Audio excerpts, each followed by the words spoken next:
হরে কৃষ্ণ। আমি বিরাজ রায়, সাধু সন্ন্যাসী ব্রাহ্মণ বৈষ্ণব এদের কৃপা ছাড়া আধ্যাত্মিক দিক থেকে কখনোই মানুষের বা জনগণের ভালো করা যাবে না। তাই ওনাদের কৃপার দরকার আছে। ওনাদের কৃপা ছাড়া কখনোই ভালো করা যাবে না। তাই আমি অনুরোধ করছি তাদের কাছে যে আপনারা একটু উচ্চ স্তরের ভাবনা চিন্তা করুন। যারা কৃষ্ণ ভজে, যারা গৌর ভজে, যারা কৃষ্ণ ভক্ত গৌর ভক্ত হন, তারা কিন্তু কোনো সাধারণ ব্যক্তি নন। তাদের স্থান অনেক উঁচুতে। তারা বলা চলে ঈশ্বর ভগবানের সাথে তাদের লিঙ্ক রয়েছে, বা ভগবান আর সাধু সন্ন্যাসী ব্রাহ্মণদের মধ্যে কোনো তফাৎ নেই, আমি মনে করি। তাই আমি এই কথাগুলো বলছি।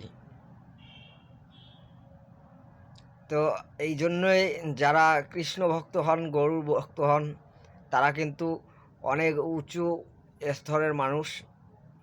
তাদের ভাবনা চিন্তাও অনেক উঁচু স্তরের হওয়া দরকার। এই জন্যই আমি কথাগুলো বলছি।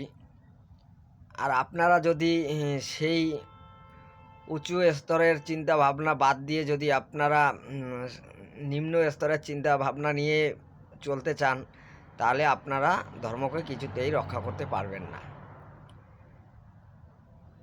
এই জন্যই যখন আমাদের হিন্দু সনাতন ধর্ম যখন কিছু করতে না চায় বা কিছু করতে না পারে, বা ভুল আর ভালোটা দেখতে না পারে, ঠিক সেই সময়ে কিন্তু অন্যরা বা অন্য কোনো ধর্ম বা অন্য কোনো সম্প্রদায় বলো, মানুষ বলো, তারা কিন্তু ভারতবর্ষে জায়গা করে নেয়, বা তারা কিন্তু ভারতবর্ষে অধিকার করে নেয়।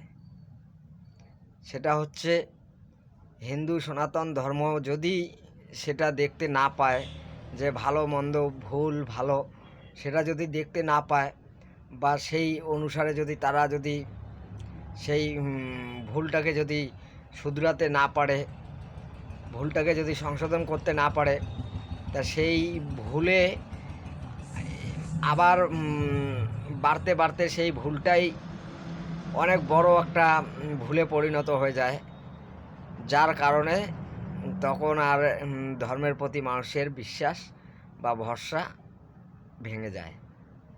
তখন মানুষ বিভিন্ন দিকে বা বিভিন্ন লাইনে চলে যায়, বা তখনই কিন্তু দুষ্কৃতি বলো, বা অন্য ধর্মের মানুষ বলো, বা অন্য কোনো জাতি বলো, তারা কিন্তু জায়গা করে নেবে।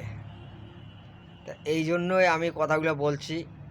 আপনারা যদি শুধুই শাস্ত্রগ্রন্থ, ধর্মগ্রন্থ পাঠ করে অধর্মের বিনাশ করতে চান, তাহলে কখনোই পারবেন না, কখনোই এটা সম্ভব না।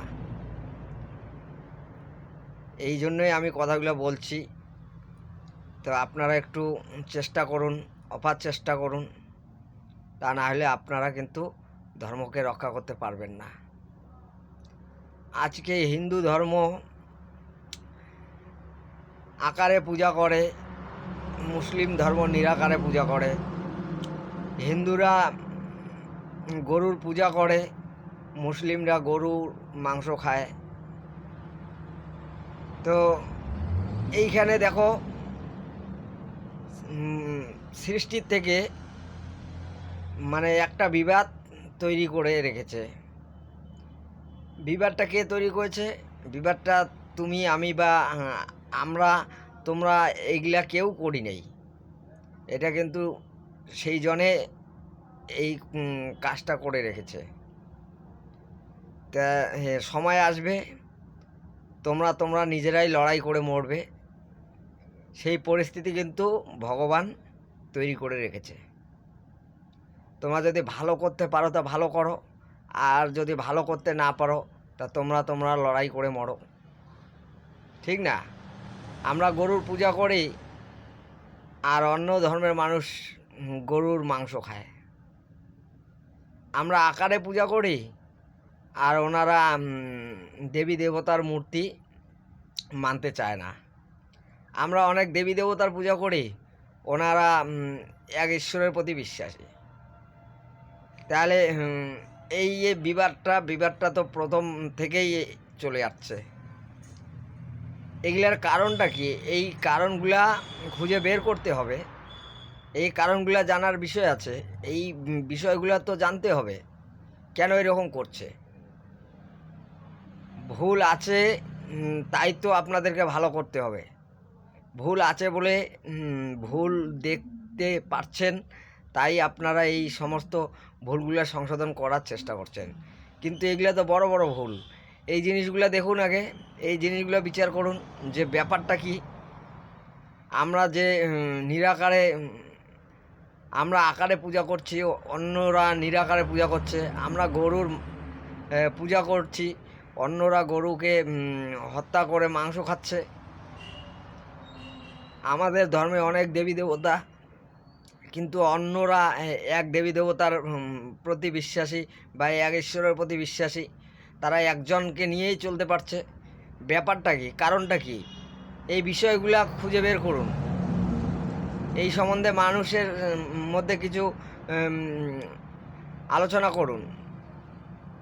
এগুলো হচ্ছে উচ্চ স্তরের আলোচনা, বা এরপরে আরও উচ্চ স্তরে যেতে হবে। এই আলোচনাগুলা বা এই ভুলগুলা, এই সমস্ত বিভ্রান্তিগুলা, এগুলা তো সমাধান করাই তো আপনাদের কর্তব্য। তো এই সম্বন্ধে কিছু আলোচনা করুন। তো হরে কৃষ্ণ। এই ভিডিওটা এখানে শেষ করছি। নমস্কার, ভালো থাকবেন, সুখে থাকবেন। আমার কথায় যদি কোনো ভুল ত্রুটি হয়ে থাকে, কারো মনে যদি কোনো আঘাত লেগে থাকে, এই জন্য আমি ক্ষমা চাইছি, আমাকে ক্ষমা করে দেবেন। হরে কৃষ্ণ।